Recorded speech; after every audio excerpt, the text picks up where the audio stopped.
شریعت کا راستہ دکھاتے چلو، دیے عظمتوں کے جلاتے چلو، شریعت کا راستہ دکھاتے چلو۔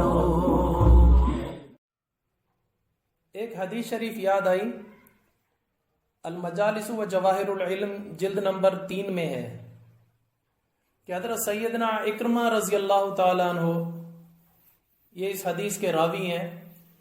یہ اسلام کا جو سب سے بڑا دشمن تھا ابو جہل، یہ اس کے بیٹے ہیں۔ اللہ تعالیٰ نے ان کو فتح مکہ کے موقع پر اسلام کی توفیق عطا فرمائی، تو انہوں نے نہ صرف یہ کہ اسلام قبول کیا بلکہ اسلام کے لیے بہت عظیم کارنامے انجام دیے، اسلام کو پھیلانے کا سبب بنے، جہاد کیا انہوں نے۔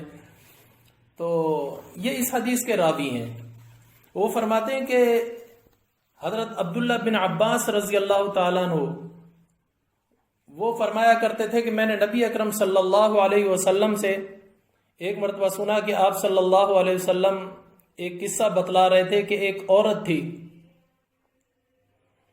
وہ اپنے گھر بیٹھی ہوئی کھانا کھا رہی تھی، تو اس نے لقمہ توڑا، اپنے منہ کے قریب کیا، قریب تھا کہ وہ منہ میں لیتی، لیکن اتنے میں دروازے پر ایک صدا لگی، کسی سائل نے آ کر کہا کوئی اللہ کے نام پر دے دو۔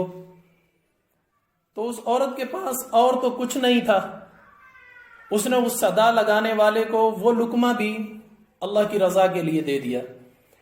تو کچھ ہی عرصے کے بعد اس عورت کے ہاں ایک بچے کی ولادت ہوئی۔ جب وہ بچہ کچھ بڑا ہوا، بھاگنے دوڑنے لگا، تو ایک مرتبہ اچانک بھیڑیا آیا، اس نے اس کا بچہ اٹھایا اور لے کر دوڑا۔ تو وہ عورت اس کے پیچھے چلاتی ہوئی، چیختی ہوئی بھاگی کہ ہائے میرا بیٹا، ہائے میرا بیٹا۔ تو اللہ تعالیٰ نے فوراً ایک فرشتے کو حکم دیا کہ اس بھیڑیے سے بچے کو چھین لو اور واپس اس عورت کو یعنی اس بچے کی ماں کے حوالے کر دو۔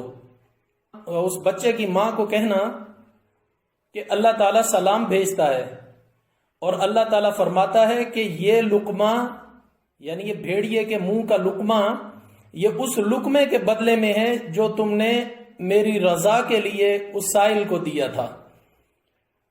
میری ماں بہنوں دیکھو، ایک لقمہ کتنی بڑی آفت سے بچانے کا سبب بن گیا۔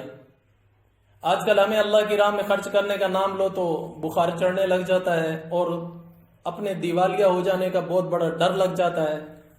اور اگر یہی ہم نے اپنی رسم و رواج پر خرچ کرنا ہو، مثال کے طور پر شادی بیاہ کی تقریبات ہوتی ہیں، ہندوانہ رسمیں ہوتی ہیں، ان میں ہم بے جا پیسہ خرچ کرتے ہیں، وہاں پر ہمیں کوئی فقیر ہونے کا، کوئی کنگلے ہونے کا ہمیں ڈر نہیں ہوتا۔ یہ ڈر ہمیں کس وقت لاحق ہوتا ہے؟ جب اللہ کی راہ میں خرچ کرنے کی بات کی جائے۔